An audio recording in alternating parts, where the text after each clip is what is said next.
venez de faire. On va recommencer. Parfait. D'accord, merci. Allez-y.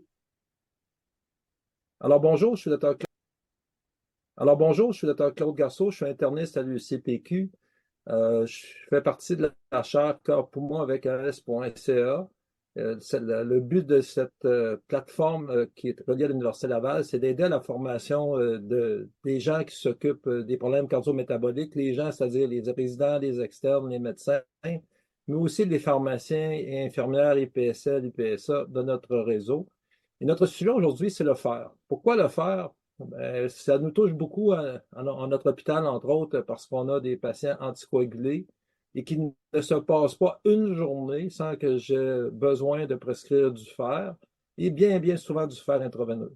Et donc, j'ai pensé faire appel à une experte, Mme Mélissa Rodrigue, qui est pharmacienne à l'hôpital de Thetford-Mines, qui va nous donner le ABC du fer intraveineux et peut-être aussi de nous parler des effets secondaires que l'on peut rencontrer maintenant que ce fer se donne en externe de l'hôpital. Alors, bonjour Mélissa. Bonjour, Dr. Garceau, ça me fait plaisir d'être avec vous aujourd'hui.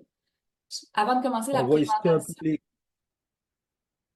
Avant de commencer la présentation, je vais juste déclarer mes conflits d'intérêts. Donc, j'ai déjà reçu dans la dernière année des honoraires de la compagnie Pfizer pour des conférences et j'ai participé aussi à la révision du protocole national de l'INES sur le traitement au fer intraveineux chez l'adulte en avril 2022. Fait que ça se peut que mon discours soit teinté des décisions qu'on a prises à l'INES.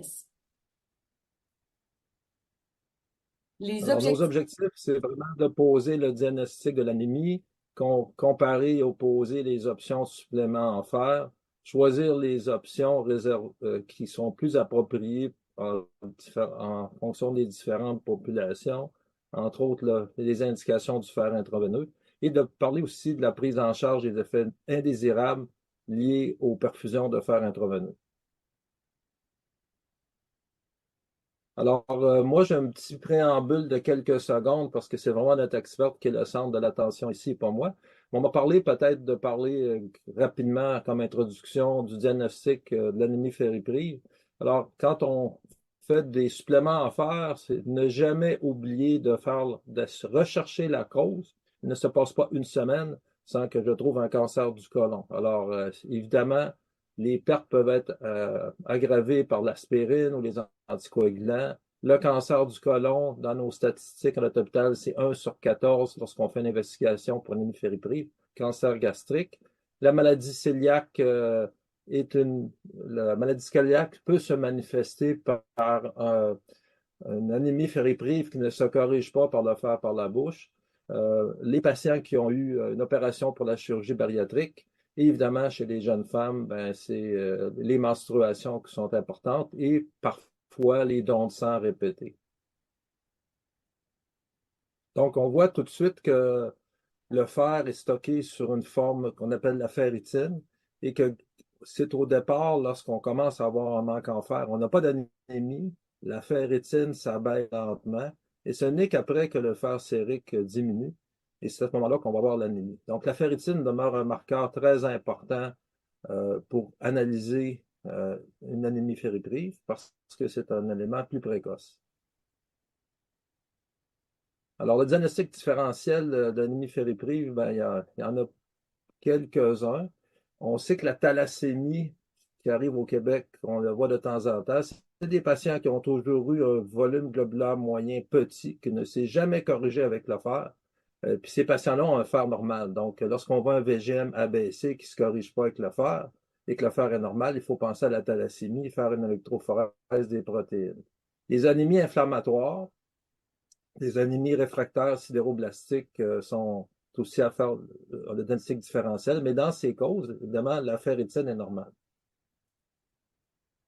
Donc, le dépistage, on doit faire le dépistage de l'anémie ferriprive chez les patients qui sont végétariens purs, chez les femmes enceintes, c'est fait habituellement, les femmes qui ont des menstruations abondantes, les patients qui ont des maladies gastro-intestinales, les patients qui ont de l'insuffisance rénale sévère, c'est dépisté maintenant dans les cliniques de suivi, les patients qui ont évidemment une maladie cœliaque et les patients qui font des dons de sang fréquents Puis j'ajouterais ici les patients qui ont des anticoagulants, entre autres des NOAC, parce que c'est trop facile à prescrire. C'est bon de demander de temps en temps des ferritines. Alors, l'évaluation clinique, ben, c'est simple.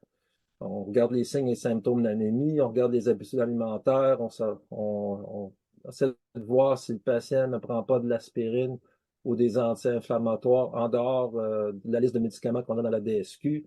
On regarde s'il a déjà eu des histoires d'anémie fériprive. On s'assure que le patient n'a pas eu de chirurgie bariatrique ou euh, parce que ça peut causer de l'anémie. Et puis, on va faire l'histoire familiale de cancer du côlon.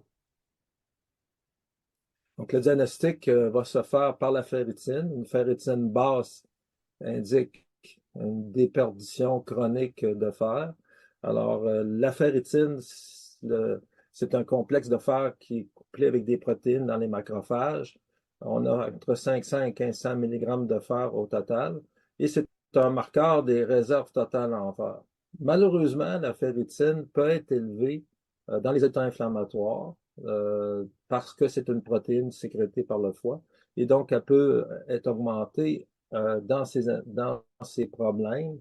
Alors, dans certains cas, la ferritine n'est pas toujours un reflet parfait des réserves de fer, mais dans la plupart des situations que vous allez rencontrer, une ferritine qui est basse, c'est une anémie ferriprive.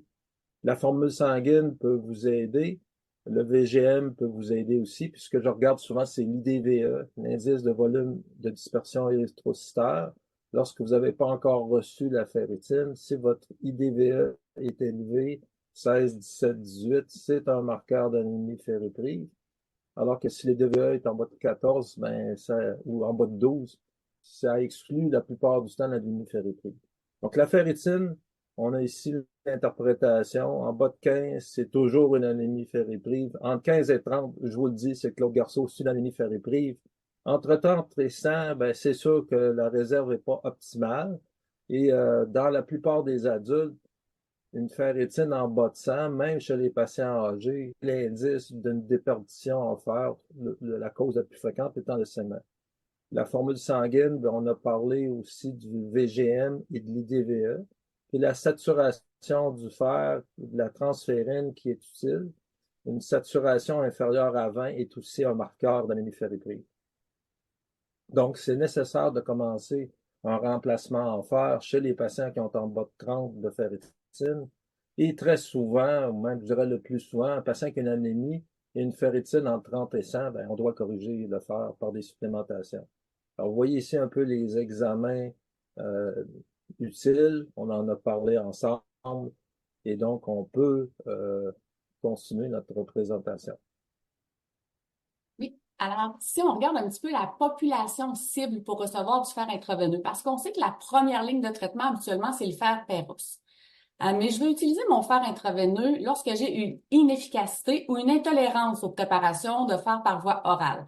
C'est quand même pas rare des intolérances au fer par voie orale. On sait que dès que 70% des gens qui vont se faire prescrire un supplément de fer oral vont le cesser dans les premiers jours à cause des effets indésirables. Les patients qui ont des symptômes sévères d'anémie aussi vont en bénéficier. Les gens qui ont des absorptions inadéquates, qui sont anticipées de faire par voie orale, on pense aux patients qui ont des syndromes de malabsorption, des médicaments qui sont administrés par jéjunostomie, puisqu'on a déjà dépassé l'endroit intestinal où le fer est absorbé. Les gens qui ont des pertes sanguines en continu, qu'on a de la difficulté à répléter avec le fer Péros. Les gens qui ont des nutritions parentérales d'une durée anticipée supérieure à 2 semaines. Nos patients hémodialyse chronique, clairement, ont souvent besoin de fer intraveineux. L'anémie sévère durant la grossesse. Certains cancers avancés. Lorsqu'on veut aussi une augmentation de l'hémoglobine ou une réplétion en fer pour maintenir l'hémoglobine, quand c'est requis dans une situation suivante. On pense en prévision de chirurgie de cancer ou des chirurgies électives tout court à risque d'hémorragie élevé. En particulier, là, si on pense qu'on ne pourra pas donner de transfusion sanguine, ou ça pourrait être problématique de donner une transfusion sanguine. Si vous en donnez avant une chirurgie, il faut au moins les donner 2 à 4 semaines avant la chirurgie pour s'assurer d'avoir un effet maximal. En cas de grossesse aussi, on peut l'utiliser. Quand notre hémoglobine est inférieure à 100 grammes par litre pour une anémie fériprive qu'on va nouvellement diagnostiquer après 34 semaines de grossesse, On le sait très bien que c'est démontré qu'une anémie chez la femme enceinte augmente la mortalité postpartum. Alors, c'est vraiment important de bien les traiter. Si j'ai une prévention aussi d'une césarienne élective à risque d'hémorragie élevé, par exemple dans les cas de placenta prévia, par exemple, aussi en présence d'un risque d'hémorragie de modéré à élevé. Vous savez qu'il y a quand même plusieurs populations spécifiques qui peuvent recevoir du fer intraveineux. Hein, on a les patients atteints d'une maladie inflammatoire de l'intestin. Vous les voyez suite à des chirurgies gastro-intestinales, les chirurgies bariatriques, en périopératoire, en insuffisance rénale chronique, c'est très bien documenté. Hein, les patients qui soient dialysés ou non, ou qui reçoivent des agents stimulant l'érythropoïèse ou non. Les patients atteints de cancer et dans l'insuffisance cardiaque avec fraction d'éjection réduite. On a eu quelques données très positives hein, qui nous disaient que ça diminuait l'hospitalisation. Les dernières données sont plus mitigées. L'avenir nous dira où on s'en va avec cette indication-là. Pour bien prescrire le fer intraveineux, on doit d'abord voir les choix de formulation qu'on a, les doses, les répétitions et la vitesse d'administration des agents. Donc, si on regarde les formulations de fer intraveineux qui sont disponibles, il y en a 3 présentement au Canada. Juste avant, je vais vous dire qu'est-ce qui n'existe plus, hein, qu'est-ce qui a disparu de nos marchés. Un qu'on connaissait bien, qui était le fer dextran, hein, le Dexiron, l'Infed, l'Infufer, qui est un fer qu'on a eu pendant plusieurs années, qui était le fer où on devait donner des doses tests. On donnait un petit 25 mg, on attendait 1 heure et là, on complétait la dose de 75 mg pour avoir un 100 mg total. Donc, le fer dextran était aussi le seul fer qu'on pouvait administrer de façon intramusculaire à nos patients. Je vous dirais que c'est peut-être des fois la seule raison pour laquelle je m'en ennuie. Hein, c'est chez les patients qu'on a de la difficulté à installer des perfusions. Des fois, l'intramusculaire pouvait nous être utile. Malheureusement, il n'est plus sur le marché. Le fer à M, vous l'avez peut-être pas vu passer, c'est le férumoxytol. Donc, c'est un fer qu'on pouvait donner 510 mg en 17 secondes, donc extrêmement rapidement.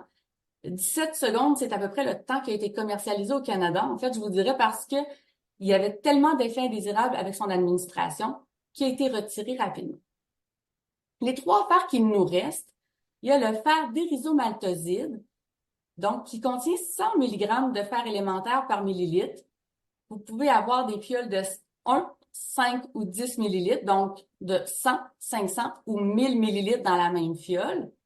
Les doses qu'on peut administrer, les doses en une seule injection, vous pouvez donner des doses de 500, de 1000 ou de 1500 en une seule dose. Vous ne devez pas dépasser, par contre, 20 mg par kilo. Donc, pour les patients de petit poids, on ne peut jamais donner 1500 mg. On devrait le diluer dans 100 à 250 ml de salin 0.9, tout simplement, et l'administrer en 1 heure.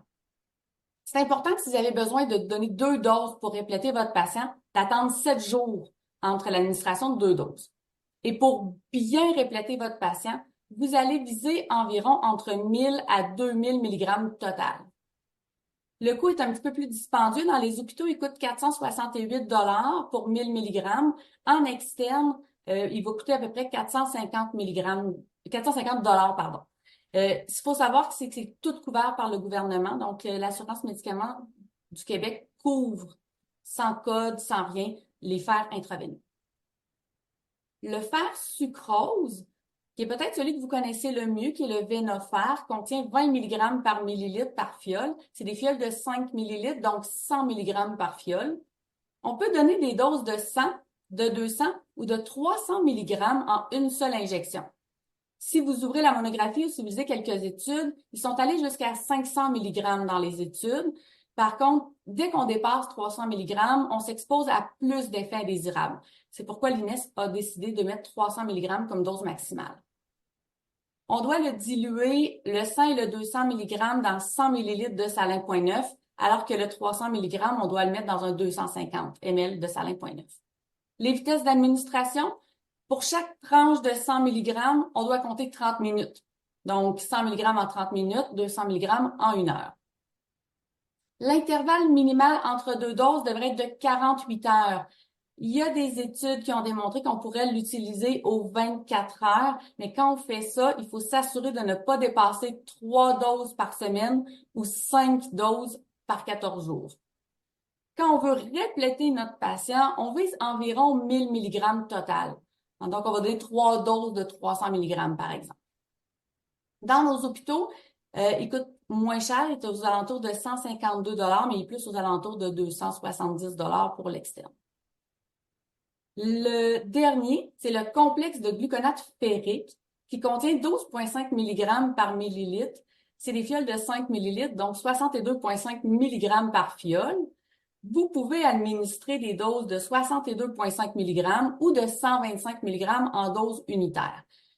Si vous ouvrez certaines monographies ou si vous allez voir dans certains sites spécialisés en médecine, des doses jusqu'à 250 mg ont été étudiées.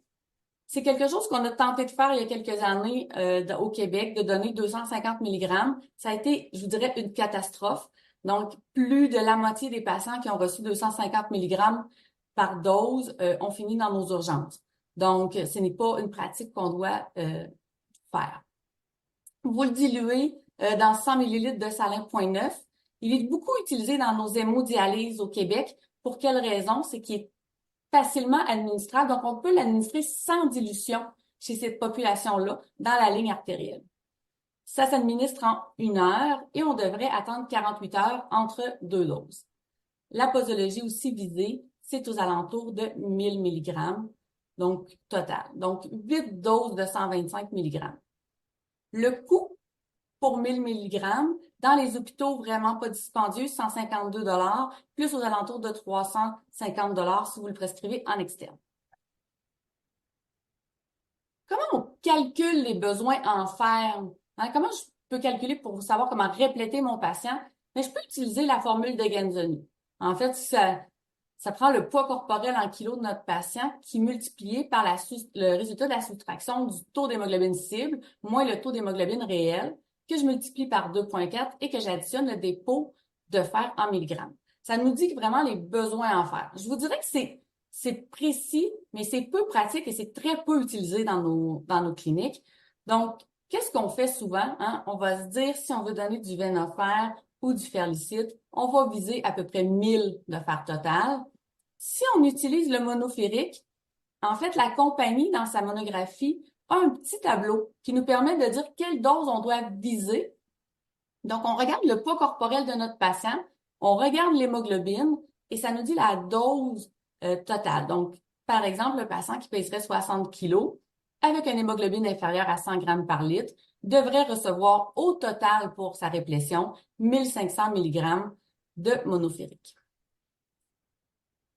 Si on regarde un petit peu, ça peut ressembler à quoi les prescriptions de fer pour répléter nos patients?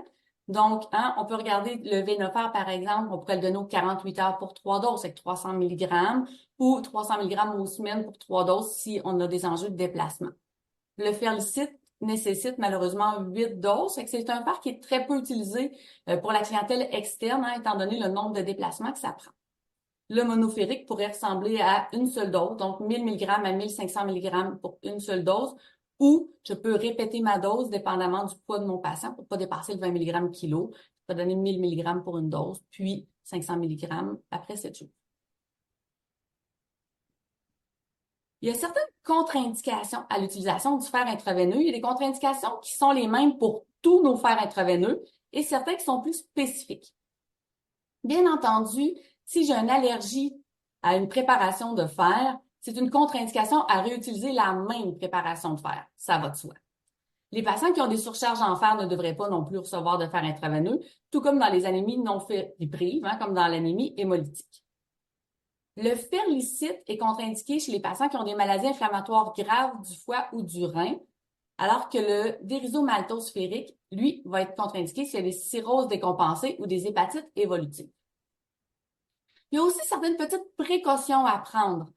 Donc, un patient qui a une allergie sévère à une préparation de fer, ça ne m'empêche pas de pouvoir donner une autre préparation de fer, mais c'est quand même des patients qu'on ne veut pas administrer la nouvelle préparation de fer trop loin de l'hôpital parce qu'ils sont quand même plus à risque de réagir. Les personnes de petit poids on devrait envisager une dose plus faible ou une vitesse d'administration plus lente.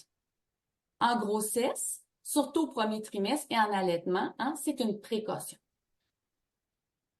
Pour le Ferlicite et le Venofer, chez les personnes de 65 ans et plus, on nous dit d'envisager une dose plus faible. Alors que chez cette même population-là, pour le monoférique, on va plus surveiller plus étroitement les effets indésirables. Le monoférique aussi a une petite précaution. Si vos ALT et AST sont supérieurs à 3 fois la limite supérieure, on devrait surveiller plus attentivement ces patients-là. Qu'en est-il de l'état infectieux? Ça plaît toujours à l'esprit que le fer intraveineux devrait peut-être être suspendu chez les patients qui sont en état infectieux. Pourquoi? Mais on sait que de façon naturelle, le corps va sécréter de l'hepcidine lors d'un état infectieux pour pouvoir plutôt séquestrer le fer pour éviter de le mettre disponible pour les agents pathogènes. Dans la littérature, c'est pas démontré que ça augmente la mortalité ou que ça augmente les hospitalisations si vous donnez le fer intraveineux chez cette population-là qui sont en infection. Par contre, si on n'est pas besoin urgent, si la situation n'est pas urgente de donner le fer intraveineux, si votre patient est en externe, on peut toujours le suspendre temporairement et le reprendre juste après les antibiotiques intraveineux. Est-ce que c'est efficace, le fer intraveineux? Ben oui, la plupart des patients vont noter une amélioration du sentiment de bien-être au cours même des premiers jours de traitement. Les patients qui ont des syndromes de jambes sans repos qui sont associés avec leur anémie fériprive ou leur carence en fer vont déjà avoir une amélioration de cette condition-là 48 heures après la dose de fer intraveineux. Les patients qui ont une anémie légère auront très peu ou pas de réticulocytose après une semaine. Les patients qui vont souffrir plus d'une anémie modérée à sévère vont avoir une réticulocytose modeste avec un pic qui va être vu entre 7 à 10 jours post-administration. Nos concentrations d'hémoglobine, elles vont commencer à augmenter après 1 à 2 semaines pour atteindre approximativement 20 grammes par litre en 3 semaines. Donc, vous devez réévaluer votre efficacité à peu près 4 à 6 semaines après avoir fini votre réplétion. Si jamais le traitement initial de fer intraveineux n'a pas réussi à atteindre les paramètres du bilan martial, nos cibles sont pas atteintes, on n'a pas réussi à augmenter les concentrations d'hémoglobine, on peut répéter le traitement initial.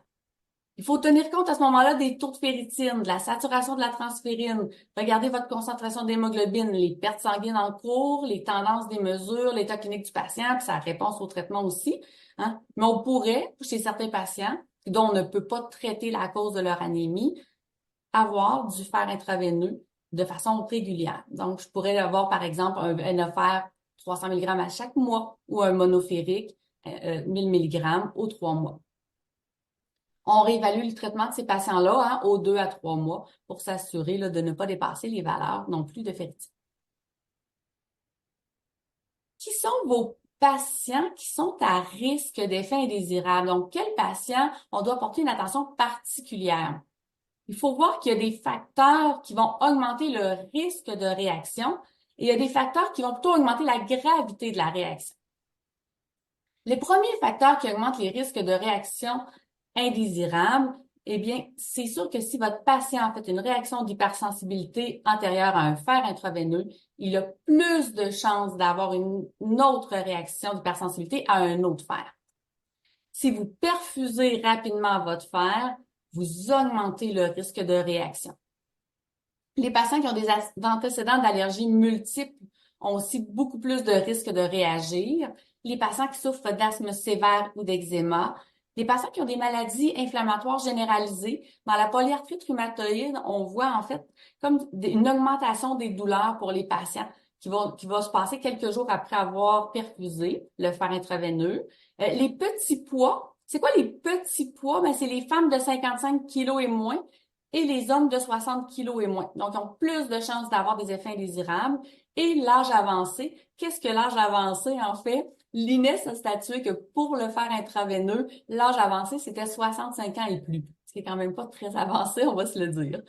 Il y a aussi des facteurs qui vont augmenter la gravité de la réaction. On n'aime jamais ça quand on a une femme enceinte qui va avoir une réaction ou un effet indésirable sur nos chaises. Donc, parce qu'on doit traiter à la fois la mère et le fœtus. Donc, c'est sûr que c'est plus tannant. Les patients qui sont traités par bêta-bloquants ou qui ont des IECA aussi, la gravité des réactions peuvent augmenter. Nos patients qui sont déjà plus hypothéqués, nos patients qui ont des maladies respiratoires ou cardiaques sévères, ont aussi des augmentations de la gravité des réactions. Je vous fais une petite diapositive sur les femmes enceintes. Bien entendu, dans les monographies de produits, ça dit toujours qu'on ne peut pas l'utiliser parce qu'on ne peut pas faire d'études chez les femmes enceintes. Par contre, il est utilisé parce qu'il y a quand même quelques données, surtout lors d'anémie sévère ou en fin de grossesse, lorsque j'ai besoin de réapprovisionner rapidement en fer. Il pourrait aussi être utilisé en cas d'intolérance ou d'inefficacité du fer pris par voie orale. Ce qu'il faut savoir chez cette clientèle-là, évitez-la au premier trimestre idéalement. Fait qu'on débute après 12 semaines. Toutes les formulations de fer intraveineuse sont sécuritaires et efficaces. Je vous recommande d'éviter le gluconate ferrique, pas à cause du gluconate ferrique en lui-même, mais c'est que les fioles contiennent de l'alcool benzylique. Alors, il pourrait avoir un risque potentiel pour les fœtus à cause de l'alcool. Le fer sucrose est probablement celui avec lequel on a le plus de recul parce que c'est le plus ancien. Le problème, c'est qu'il nécessite souvent plusieurs doses. Le dérisomaltose ferrique est quand même le dernier arrivé. Donc, on peut s'inquiéter un petit peu. On a eu quand même une belle revue rétrospective de 213 femmes qui a été publiée là, en 2020, qui nous montrait là, que la sécurité était équivalente aux autres formulations. Donc, vous pouvez aussi l'utiliser. Quand vous avez une population à risque, vous dites ce patient-là est plus à risque d'avoir une réaction allergique ou d'avoir un effet indésirable grave, qu'est-ce qu'on doit faire? Le point à retenir, c'est de réduire la vitesse d'administration de 50%. Quand on fait ça, on s'évite souvent bien des ennuis. Vous pouvez aussi penser à donner une dose un peu plus faible à ces patients-là pour que ce soit plus facile à tolérer. Est-ce qu'on devrait donner de la prémédication? La réponse est non. Chez la grande majorité de vos patients, aucune prémédication n'est requise. Il y a certains experts qui diraient qu'on pourrait envisager chez des patients asthmatiques sévères ou qui ont des multiples allergies médicamenteuses, mais à ce moment-là, il faudrait donner de la méthylprénisolone 125 puis de la famotidine 10 avant la perfusion de fer. Donc, évitez à tout prix la diphénhydramine. Pourquoi? Bien, on connaît les effets indésirables de notre bon vieux Benadryl. Ça peut provoquer des hypotensions, de la somnolence, des bouffées vasomotrices, des étourdissements, de l'irritabilité. On peut avoir de la congestion nasale, une respiration sifflante. Ça peut même donner des tachycardies supraventriculaires. Donc, ce n'est pas un bon choix. Il y a même une revue de la littérature qui est sortie en 2022 qui avait analysé rétrospectivement les réactions à la perfusion associées à, on va se le dire, quand même 35 737 perfusions de fer. Ce qu'ils ont vu, c'est que les réactions de la perfusion étaient à peu près de 3,9%. Mais ce qui est le plus intéressant, je vous dirais, dans cette revue-là, c'est que les gens qui avaient reçu de la prémédication avaient plus d'effets indésirables que ceux qui n'en avaient pas reçu. Donc, il y avait 38,6% de gens qui avaient eu des événements indésirables lorsqu'il y avait eu de la prémédication, contre seulement 1,7% s'il n'y avait pas eu de prémédication. C'est 36 fois plus. Donc, non seulement on n'aide pas notre patient lorsqu'on donne la prémédication, mais on lui nuit. C'est quoi les effets indésirables du fer intraveineux?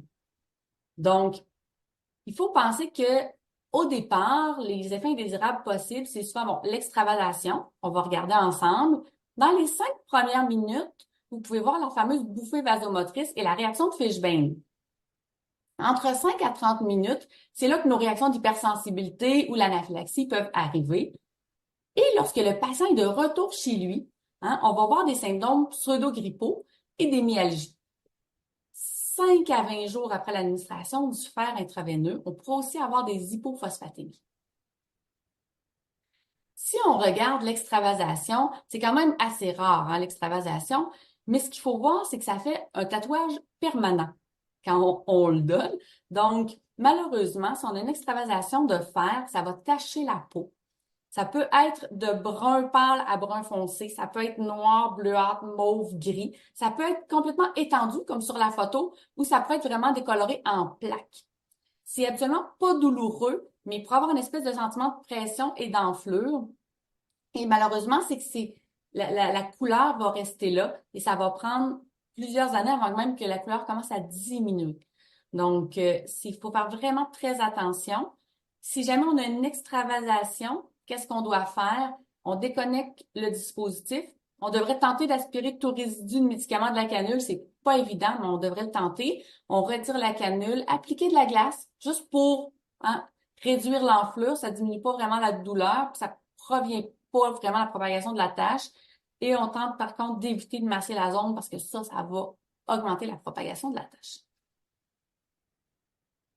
Les autres effets indésirables du fer, donc il y a les réactions d'hypersensibilité grave, donc l'anaphylaxie, qui est extrêmement rare avec le fer intraveineux. Donc, c'est à peu près 1 sur 200 000 administrations. Ça débute habituellement dans les 30 minutes après le début de la perfusion. Ce qui est un peu bizarre avec le fer, c'est que des fois, on a tendance à dire « Ah, j'ai donné ma première dose à l'hôpital, tout a bien été, pas de danger ». Malheureusement, avec le fer intraveineux, on peut réagir, on peut avoir des hypersensibilités graves à la 2e, à la 3e, à la 5e, à la 10e même, perfusion. Donc, c'est pas un gage de sécurité de dire j'ai donné ma première dose à l'hôpital et tout a bien été. Je peux donner les autres un peu n'importe où. Une réaction que vous allez voir plus souvent, c'est la réaction de Fishbane. On en voit à peu près 1 sur 100 administrations. Ça débute entre 5 à 15 minutes après le début de la perfusion. Et c'est des symptômes là, qui ont comme une pression dans la poitrine, avec une bouffée vasomotrice, une hypertension, de la palpitation. Les autres effets indésirables, bon, bien sûr, ont des débuts de symptômes variables, mais ce qu'on peut voir beaucoup, là, c'est les symptômes gastro-intestinaux. Donc, dans les cas que je vous présente, ce sont de vrais cas. Donc, un cas qu'on voit assez régulièrement, donc un homme de 86 ans, un poids de 57 kilos, donc un petit poids, hémoglobine 99, ferritine à 30, qui, lui, 10 minutes après avoir débuté la perfusion de monoférique 1000, devient tout rouge et là, se plaint d'une douleur rétrosternale, ça irradie jusque dans le dos. Qu'est-ce qu'on doit faire? En fait, sachez que ce cas-là, c'est vraiment une réaction de Fishbane. Donc, les symptômes sont assez classiques. C'est une bouffée vasomotrice au visage ou au cou, la myalgie du tronc, les douleurs articulaires ou dorsales et un serrement à la poitrine. Les patients nous disent d'avoir comme une oppression thoracique. C'est quoi le mécanisme d'action? En fait, ça serait induit par le fer labile. Donc, le fer labile activerait le complément. Fait que ça fait comme une pseudo-allergie liée à l'activation du complément, le fameux carpent. C'est très impressionnant, une réaction de Fishbane, mais c'est complètement inoffensif. Donc, tout ce qu'on doit faire, c'est arrêter la perfusion et les symptômes vont disparaître d'eux-mêmes. Donc, quand vous voyez une réaction de Fishbane, retenez-vous, n'utilisez pas d'antihistaminique, même s'il est rouge, parce que là, vous allez exacerber la réaction. Arrêtez juste la perfusion. Prenez les signes vitaux du patient. Si les signes vitaux sont corrects, attendez. C'est tout ce qu'il faut faire avec la réaction de Fishbane, être patient. Après 15 minutes, vous pouvez même reprendre votre perfusion de fer intraveineux, mais là, à dose réduite, donc vous la reprenez à 50% du débit que vous aviez au départ. Autre cas qu'on peut voir, ça c'est une femme de 39 ans, 65 kilos, une hémoglobine à 90 et une ferritine à 12. Cette patiente-là est connue pour avoir plusieurs allergies alimentaires sévères et médicamenteuses. C'est une patiente qui a fait un choc anaphylactique à la pénicilline, aux céphalosporines, qui est allergique à beaucoup de médicaments aussi. On lui a administré du Venofer 100 mg pour la première fois. Après 15 minutes, difficulté à respirer, un gros bronchospasme évident. On prend ses signes vitaux, la pression artérielle a chuté, 140 à l'arrivée, à 85 sur 50. Qu'est-ce que c'est? Ben, c'est une fameuse anaphylaxie, cette dame-là. Donc, il faut savoir que oui, il y a des réactions d'hypersensibilité avec le fer intraveineux. Il y en a qui sont très, très légères. Donc, vous pouvez voir votre patient qui va avoir un petit peu d'urticaire, un petit peu de prurite, rien qui va nous inquiéter. Ça peut arriver aussi là jusqu'à l'anaphylaxie sévère. C'est sûr que ça revient souvent dans les 10 premières minutes de la perfusion, mais ça pourrait être jusqu'à 30 minutes après la fin de la perfusion aussi. C'est pourquoi, idéalement, il faut garder les patients sur la chaise jusqu'à 30 minutes après avoir fini de les perfuser. Les mécanismes sont assez pas très bien élucidées, je vous dirais, pour les réactions immédiates. Il y a aussi des réactions retardées que vous pouvez voir. Souvent, c'est des réactions cutanées, exanthémateuses, qui sont généralement médiées là, par les lymphocytes. La bonne nouvelle, c'est qu'il y en a très, très peu des anaphylaxies. C'est 1 sur 200 000 avec les nouveaux phares qu'on a présentement. Si on pense au phare d'extra, parce que c'est celui-là qu'on avait au départ, lui, il était 6 à 8 fois plus à risque de donner des anaphylaxies. Fait que c'est peut-être la raison pour laquelle on est resté avec l'idée que le fer intraveineux, ça donnait beaucoup d'hypersensibilité. Il y a aussi, quelques autres, les réactions allergiques graves, on peut en voir là, de 0,20 à 1,71 %. Qu'est-ce qu'on fait quand on voit une réaction allergique? Bien, c'est sûr que si c'est un urticaire isolé, quelque chose d'assez simple, vous pouvez à ce moment-là administrer un antihistaminique. Si jamais c'est quelque chose de plus compliqué, comme l'anaphylaxie ou le choc anaphylactique, bien entendu, on arrête la perfusion et là, le patient a besoin de voir un médecin, a besoin d'avoir une administration d'épinéphrine aussi selon leur ordonnance collective. Vous ne devriez pas administrer de fer intraveineux là où il n'y a pas d'ordonnance collective pour administrer de l'épinéphrine. Donc ça, c'est très important de le prévoir. Un cas plus simple, donc un patient de 68 ans, un poids de 50 kg, une hémoglobine très basse, 76 avec une ferritine à 4, un angiodysplasie du grêle qui saigne beaucoup.